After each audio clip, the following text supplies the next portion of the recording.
Salut tout le monde, Kevin, de retour pour le vlog du livre d'Isabelle Filiosa qui se nomme J'ai tout essayé. Alors aujourd'hui je parlerai du chapitre 2 qui parlera de la période de 12 à 18 mois et qui s'appelle chapitre 2, titre. Donc ça c'est le premier. De 12 à 18 mois, la période du nom des parents. Petite parenthèse, cette période-là de 12 à 18 mois, Isabelle Filiosa parlera de ça sur deux chapitres, le chapitre 2 et celui qui suit, le chapitre 3. La raison, c'est que,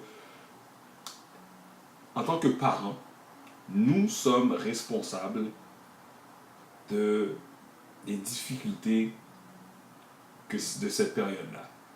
Sachant que l'enfant commence à se déplacer, commence à ramper, veut toucher, veut vraiment, c'est une période très importante parce que l'enfant manipule tout, ça, il met tout dans sa bouche. Donc, sachant que l'enfant veut interagir avec son entourage de cette façon-là, en prenant, en touchant, en mettant dans sa bouche, le mot commun que les parents, comme moi, utilisons est le terme et le mot non. Par contre, le problème avec le mot non, c'est que le cerveau de l'enfant, le développement du cerveau de l'enfant ne permet pas de bien réagir, de bien interpréter le fait qu'on lui dise non, qu'on lui dise ne pas faire telle chose. Donc, au contraire, l'enfant, souvent, il y a des parents qui disent « Je lui ai dit de ne pas toucher à la prise électrique. » Et puis en plus, il ou elle l'a touché, me regardait en souriant. C'est que l'enfant aura tendance, durant cette période-là, à interpréter l'action en premier avant d'interpréter le ne pas ou le non qui a été mentionné là-dedans.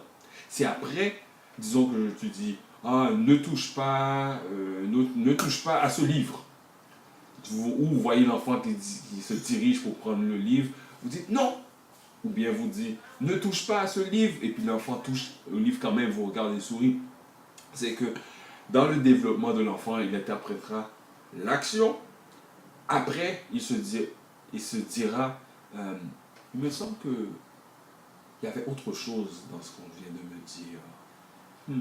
Donc, il y aura une indécision et ça amplifiera l'envie de vouloir faire l'action encore plus pour l'enfant. C'est pour ça que, d'ailleurs, la citation que je vous lirai introduira le concept de dire stop à la place. Alors, si je vais à la page 55, ce chapitre-là est tellement intéressant que j'ai pris deux citations. Première citation. Préférez dire stop. Un mot bien plus efficace et moins ambigu. Quand vous dites non, c'est souvent sur un ton de reproche, en fronçant les sourcils. Tandis qu'en disant stop, vous ouvrez les yeux et votre ton est impératif. Sans être blâmant, vous interrompez un mouvement. Donc, l'ambiguïté qu'elle mentionne ici, c'est ça, c'est que non seulement c'est le non ou le ne pas, l'enfant ne comprend pas encore ce concept-là, mais l'enfant est dans une période où est-ce que tout doit être confirmé en touchant ou en prenant quelque chose. Donc c'est pour ça que les enfants auront tendance à faire le contraire dans cette période-là, à faire le contraire de ce qu'on vient de dire. Non, ne touche pas à ce livre.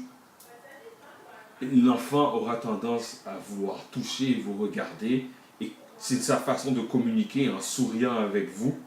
Dire, ça, ce livre, et si vous utilisez le non, le ne pas, la meilleure réaction à faire dans ce moment-là, c'est de dire, oui, tu vois, ce livre-là que tu touches, il ne faut pas le toucher. C'est dangereux, ou peu importe, vous justifiez pourquoi après. Vous communiquez avec il ou avec elle à ce moment-là. Ça, c'est si vous dites non ou si vous dites le ne pas. Et pour éviter tout ça, en disant stop, l'enfant aura tendance à arrêter complètement. Et en plus, comme elle mentionne, en disant stop, il n'y a pas de... D'habitude, quand on dit stop, c'est que on n'a pas de ton. Le ton est beaucoup plus calme, c'est un ton impératif, oui, mais il n'y a pas on ne blâme pas non seulement dans le ton, mais dans l'expression de son visage aussi. Donc c'est tout le non-verbal aussi qui vient avec le fait de dire non, le fait de dire ne pas faire telle chose. Donc ça c'est pour ma première citation. Ma deuxième citation, qui est à la page 61, avancera sur ce que j'essaie de vous expliquer. Donc, vous lui simplifierez la vie en lui indiquant ce qu'il peut faire et non ce que vous ne voulez pas qu'il fasse. De plus, il vit dans le présent. Inutile d'imaginer qu'il s'en souviendra longtemps. Alors, les enfants ont une mémoire de courte durée, ils ne retiennent pas. C'est pour ça que souvent, nous disons combien de fois je dois répéter? Ben, c'est normal. Son cerveau n'est pas assez développé pour retenir ce que vous lui dites, les conseils, les consignes. C'est normal. L'enfant n'a pas encore développé sa mémoire. Son cerveau n'est pas assez développé pour pouvoir analyser et retenir ce que vous lui avez demandé de faire ou de ne pas faire et de le garder pour le restant de sa vie. C'est tout à fait normal. Donc c'est pour ça que d'ailleurs, en lui disant ce que vous voulez qu'il ou qu'elle fasse, l'enfant ayant tendance à faire l'action, c'est qu'elle ne fera pas ce que vous venez de lui dire de ne pas faire parce que vous n'utilisez pas le non, vous n'utilisez pas le ne pas faire ou ne pas ce que vous ne voulez pas qu'il fasse. Allez-y du côté des conseils, allez-y en utilisant le terme stop. Donc vous utilisez le terme stop et après vous y allez avec ce que vous préférez qu'il ou qu'elle fasse. C'est la meilleure façon de faire. Ou si vous utilisez le ne pas ou le non, attendez-vous que l'enfant fasse tout à fait le contraire de ce que vous venez de lui dire.